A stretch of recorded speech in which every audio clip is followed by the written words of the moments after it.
Assalamualaikum warahmatullahi wabarakatuh. Apa kabar sahabat Pendikar Becangon yang dirahmati Allah? Jumpa lagi di channel Pendikar Becangon bersama saya Gunadi Widi Nur Cahyo. Ini saya sedang ngopi sahabat. Cuaca panas seperti ini jadi teringat dengan kopi, nikmat rasanya. Sahabat tahu apa bahasa Inggrisnya ngopi? Bahasa Inggrisnya ngopi adalah ngopi. Yuk kita ngopi. Nah, sahabat Pendikar Becangon yang dirahmati Allah,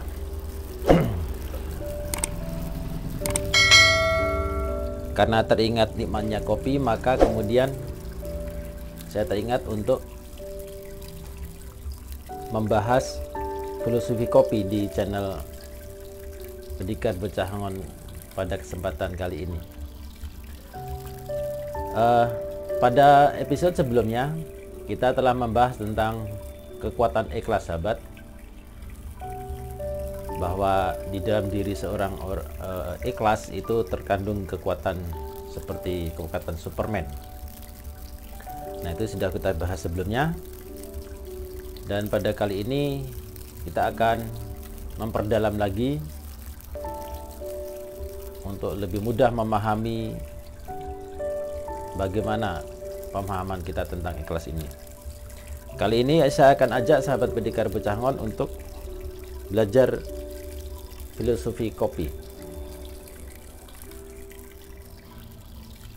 Kita minum kopi ini biasanya menggunakan cangkir. Dan ada beberapa jenis cangkir yang bisa kita gunakan. Kalau yang saya gunakan ini adalah cangkir dari bahan gelas, ya. Ada lagi cangkir yang bahannya itu tidak dari gelas tapi dari plastik, ya. Cangkir biasa yang harganya lebih murah. Ada lagi cangkir yang terbuat dari bahan yang lebih mahal, yaitu dari bahan kristal.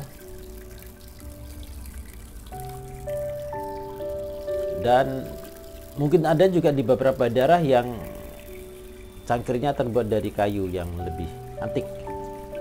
Nah, jadi ada 3 bahan cangkir, ya. Ada dari plastik, kayu, gelas, kristal.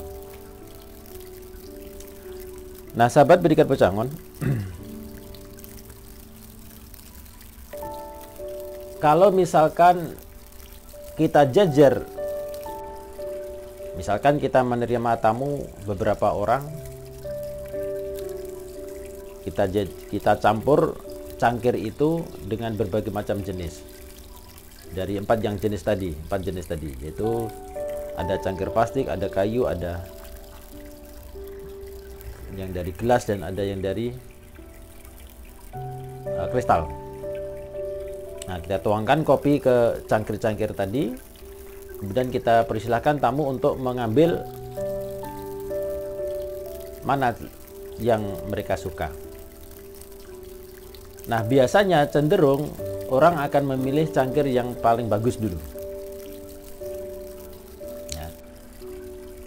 Kalau dari 4 bahan tadi yang paling bagus dan paling mahal adalah kristal, maka orang akan berebut mengambil yang kristal. Kemudian kalau yang kristal sudah habis, baru ngambil yang dari bahan kaca atau gelas. Ya, setelah itu mungkin yang kayu yang unik.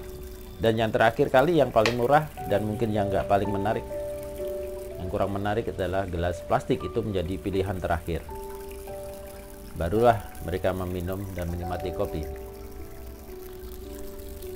Nah, sahabat pendidikan Bocangon, contoh tadi itu merupakan suatu analogi dalam kehidupan kita, bahwa banyak orang yang kehilangan fokus ataupun gagal fokus sehingga itu membuat hidupnya tidak bahagia.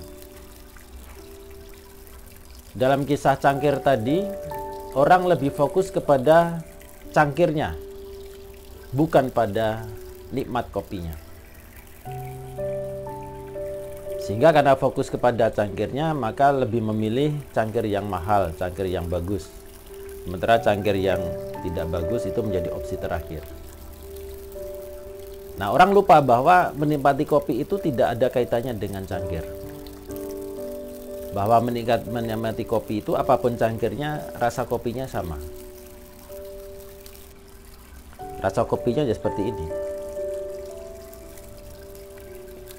Walaupun cangkirnya saya ganti dengan cangkir yang mahal, rasanya tetap. Walaupun saya pindahkan dengan cangkir kayu, rasanya juga seperti itu. Tapi kenapa orang kok lebih cenderung memilih cangkir yang mahal?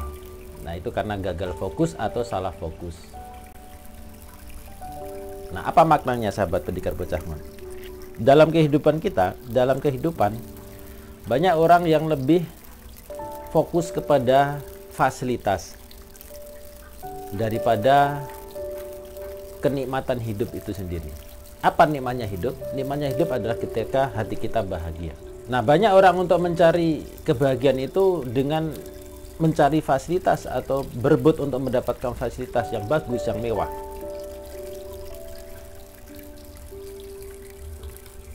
Kalau kendaraan, memilih kendaraan yang bagus. Kalau mau rumah, rumahnya yang besar, yang mewah. Mereka merasa bahwa dengan tinggal di rumah yang mewah, maka mereka akan bahagia.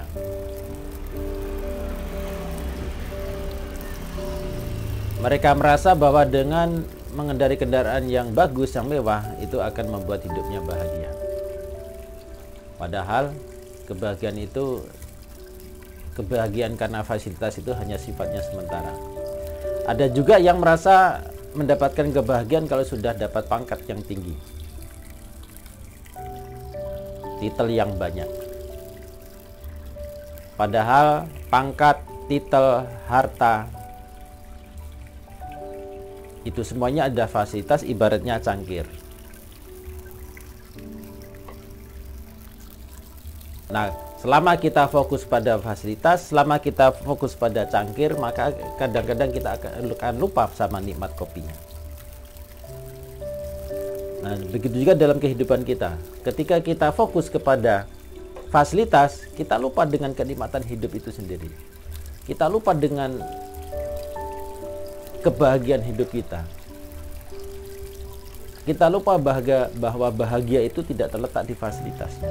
Kita ibarat kopi tadi, kita lupa bahwa nikmatnya minum kopi itu ya dirasa kopinya itu, bukan pada bentuk cangkirnya.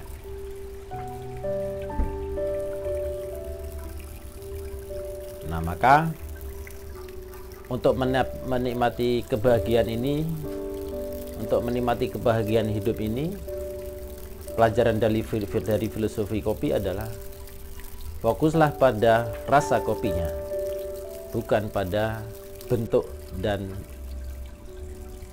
bahan cangkirnya. Nah, artinya bahwa dalam kehidupan ini kita harus fokus kepada kebahagiaan hidup kita, bukan pada fasilitas kita. Kalau kita hanya melihat fasilitas, maka kita akan selalu melihat orang lain akan lebih bahagia. Ibaratnya melihat rumput tetangga lebih hijau pada rumput rumah kita sendiri. Selama kita mengejar fasilitas, maka kita akan melihat kebahagiaan itu ada pada orang lain. Semakin dikejar, kebahagiaan akan semakin jauh. Nah, maka marilah kita fokus pada kebahagiaan hidup kita. Apa kebahagiaan hidup kita? Adalah hati yang ikhlas. Kalau kita sudah cukup ikhlas dengan cangkir yang terbuat dari gelas, maka kita akan terasa nikmat kopinya. Kalau kita sudah merasa ikhlas dengan cangkir yang terbuat dari kayu, maka kita akan bisa menikmati kopinya. Ada satu analogi lagi, sahabat pendidikan Bocah Ngon. Ada sepasang suami istri petani. Mereka hidup miskin, menggarap sawah. Itu pun bukan sawah sendiri, tapi mereka adalah buruh, ya, buruh tani. Suatu hari mereka menggarap sawah dalam kondisi hujan. Setelah selesai menggarap sawah, masih dalam kondisi hujan deras, mereka pulang dengan berjalan kaki, ya, karena miskin, mereka tidak punya kendaraan, mereka berjalan kaki sambil bergandengan tangan, suami istri. Di tengah perjalanan mereka berpapasan dengan sepasang suami istri yang naik motor. Nah, melihat suami istri naik motor tadi, suami yang petani tadi berkata pada istrinya, "Bu, alangkah bahagianya kita kalau kita punya motor." Kenapa, Pak? Karena kita nggak perlu capek-capek jalan kaki seperti ini. Nah, waktu itu petani melihat kebahagiaan ada pada orang yang naik motor. Lalu beberapa saat kemudian sepasang suami istri yang naik motor tadi berpapasan dengan sepasang suami istri yang naik mobil. Dan suami yang naik motor tadi berkata pada istrinya yang bonceng di belakangnya, "Bu, lihat itu, Bu. Alangkah bahagianya kalau kita punya mobil." "Kenapa, Pak?" "Ya, kalau hujan kayak gini nggak kehujanan, kalau panas nggak kepanasan." Nah, ternyata sepasang suami istri yang naik motor tadi melihat kebahagiaan ada pada orang yang naik mobil. Beberapa saat kemudian, suami istri yang naik mobil berpapasan dengan suami istri petani tadi yang jalan kaki. Nah, apa kata suami yang bawa mobil? "Dia tuh, Bu, alangkah bahagianya suami istri petani itu. Walaupun mereka hidup apa adanya, tapi terlihat begitu bahagia." "Emang kenapa, Pak?" "Ya, lihat saja, mereka bisa berjalan bergandeng tangan, menikmati hujan seperti ini. Sementara kita jarang-jarang bisa seperti itu," kata suami yang bawa mobil. Nah, dari cerita ini kita bisa mendapat gambaran, lalu di mana letak kebahagiaannya? Suami istri petani melihat kebahagiaan ada pada orang naik motor. Orang yang naik motor melihat kebahagiaan ada pada orang yang naik mobil. Sementara orang yang naik mobil melihat kebahagiaan ada pada orang yang jalan kaki, petani tadi. Kok muter saja? Nah, itulah akibatnya kalau kita melihat kebahagiaan di luar. Kalau kita melihat fasilitas, motor, mobil itu fasilitas. Kalau kita melihat fasilitas, maka kita akan melihat orang lain lebih bahagia daripada kita. Lalu bagaimana supaya kita merasa bahagia? Maka ikhlaslah. Kalaulah petani tadi sudah cukup ikhlas, mereka bisa bergandengan tangan walaupun hidup mereka miskin. Mereka sudah cukup bahagia di situ. Kalaulah suami istri yang naik motor, mereka sudah ikhlas, mereka sudah bisa punya motor, tidak capek jalan kaki, walaupun kondisi hujan, mereka lebih baik daripada petani yang jalan kaki. Maka mereka sudah bahagia di situ. Apalagi yang naik mobil. Nah, sahabat pendidikan Bocah Ngon yang dirahmati Allah, itulah pelajaran tentang filosofi kopi yang mudah-mudahan bisa menambah pemahaman kita tentang keikhlasan ini, bagaimana seharusnya kita bersikap, bagaimana seharusnya kita fokus dalam hidup kita, fokus pada keikhlasan kita, fokus pada kehidupan kita yang bahagia, bukan pada fasilitas. Demikian sahabat, mudah-mudahan bermanfaat. Insyaallah kita akan jumpa lagi di kesempatan yang akan datang dengan topik yang berbeda, dengan cerita yang lebih menarik. Semoga bisa memberikan manfaat kepada sahabat pendengar Pecahangon semuanya. Terima kasih sahabat atas perhatiannya. Terima kasih atas dukungannya. Doakan terus. Silakan dukung terus. Mudah-mudahan saya bisa terus melanjutkan dan memberikan konten-konten yang bermanfaat di channel Pendekar Pecahangon ini. Insya Allah kita jumpa lagi sahabat. Kita akhiri pertemuan kita pada episode ini. Saya tutup dengan Assalamualaikum warahmatullahi wabarakatuh.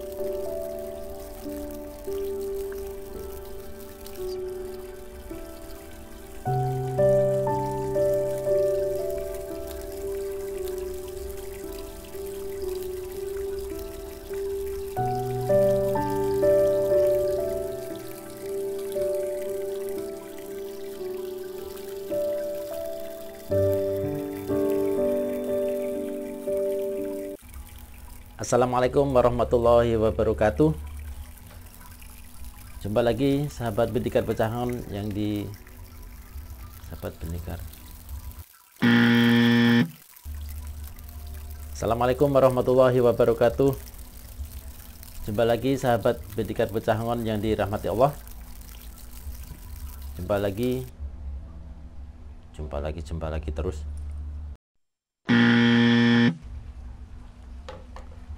Assalamualaikum warahmatullahi wabarakatuh. Apa kabar sahabat? Ya Allah.